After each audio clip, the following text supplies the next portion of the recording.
What change do you think it will allow you, apart from sort of worrying less and being able to sort of move about a bit more? I think I'm trying to not see it as a magic cure. I'm not going to go out licking lampposts or anything straight away. I think I'm probably going to do what I do normally. You know, I'll still wear my mask, I'll still keep the hand gel, still social distance. But it's nice to know that kind of mentally you have that layer of protection, and that if you do end up being unfortunate enough to catch it, that it won't be as severe as it might have been without having been vaccinated. Is Kira there? We'd love to say hi to her. Yeah, she is. Kira, do you want to come in? Okay, come sit next to me here. Have a seat. Hi, hello, Kira. Hi. Very nice to meet you. How are you getting on with school? Really good. Is your mummy a really good teacher? Yeah. I bet. Oh, that's nice.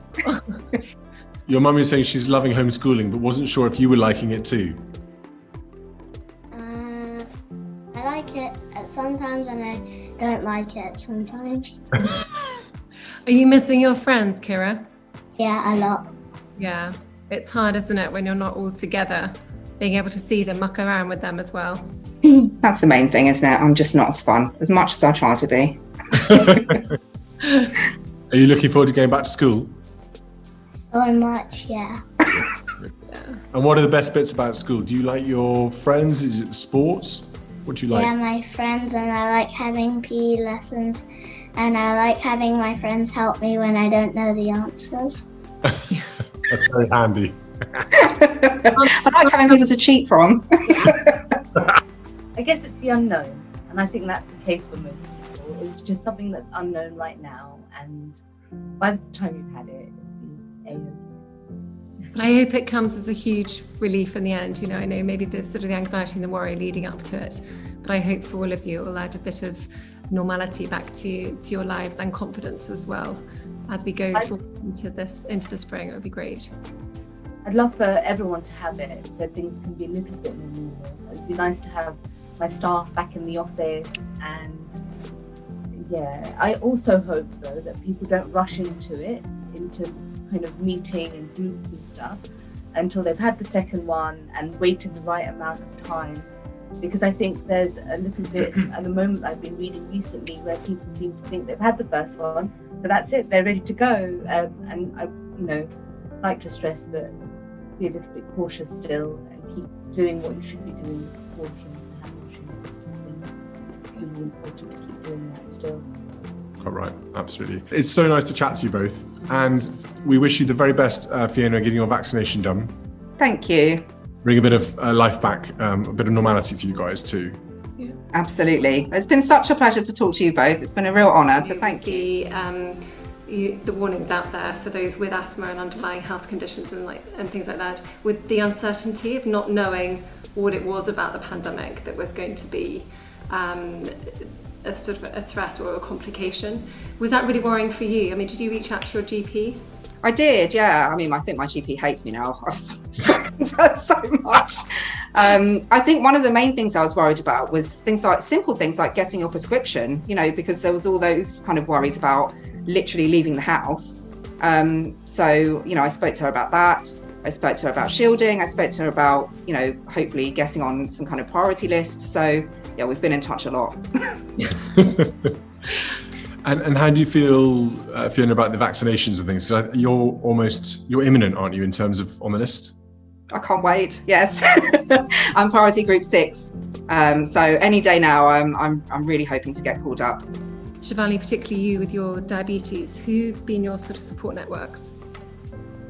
I'm a member of Diabetes UK and have friends in those circles, so I've been able to lean on them a lot for support and touch base with them and any queries, questions. But also they've been really good at sending me information about the COVID-19 situation, any updates that are relevant to my health condition. I think my biggest support on an emotional and a mental level has got to be my family.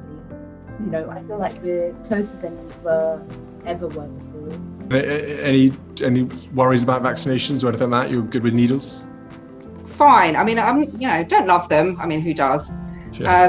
But I'm very pro-vaccine. I actually have a pro-vaccination policy at the nursery, where I much prefer children to have had their MMR and, any kind of essential vaccines before they start. So I have always been somebody who truly believes in vaccines. I truly believe in science and medicine. And, I think that is the best way to kind of, look ahead to have a much brighter future and go back to normality. So yeah, a massive believer in vaccines, and I really hope as many people as possible, when they get called up for it, that they take it.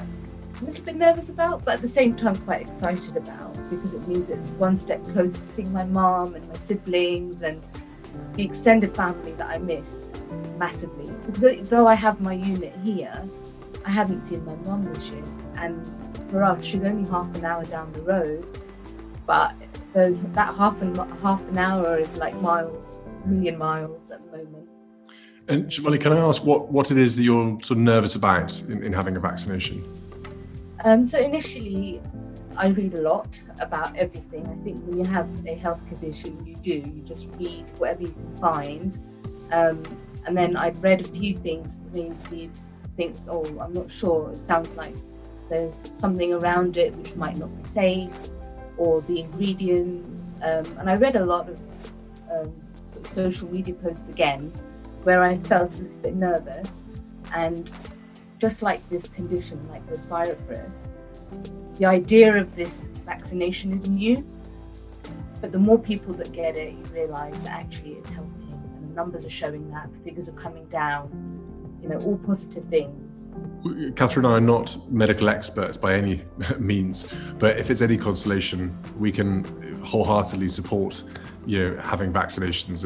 It's really, really important. We've spoken to a lot of people about it, and the uptake's been amazing so far. We've got to keep it going so that the younger generations also feel that it's really important for them to have it. So it's great that Shivali, you're taking your time to kind of work it out and come to a conclusion that I need to do this, because social media is awash sometimes with lots of rumours and misinformation. So we have to be a little bit careful who we believe and where we get our information from. But especially for those who are clinically vulnerable as well, it's so important that those vaccinations are done. So Hi. Pleasure to meet you. Very nice to meet you too.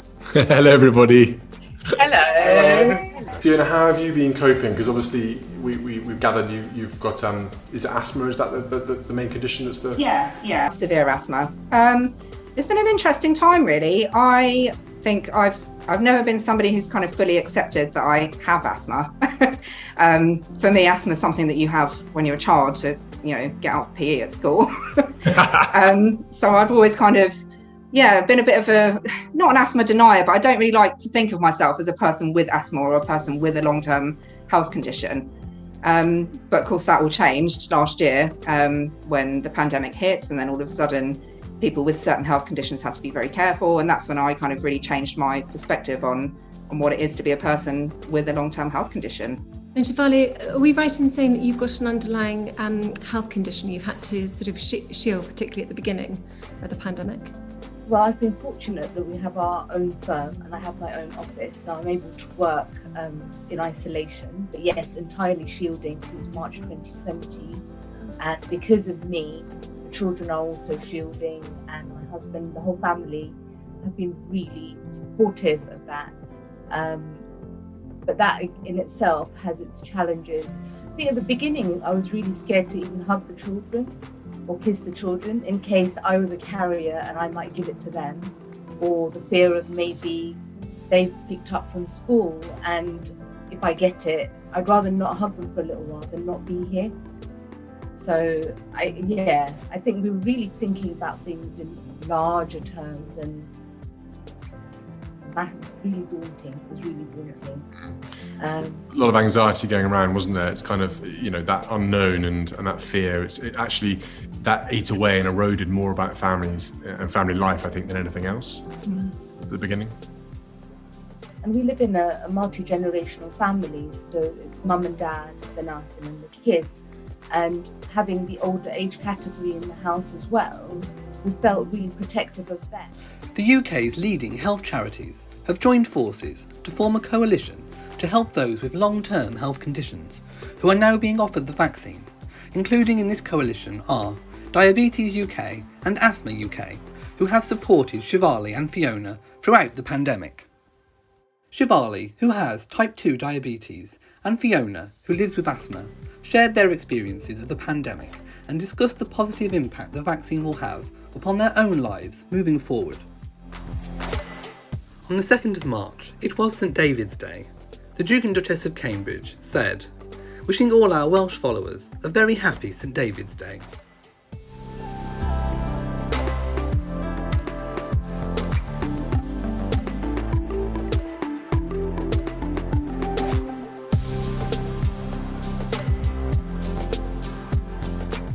Thank you for watching this video. If you have enjoyed it, then please give it a big old thumbs up. Don't forget to share on social media, and also hit the notification bell so that you know whenever I upload a new video. Also, please do remember to subscribe to the channel. So from me in Shropshire, goodbye.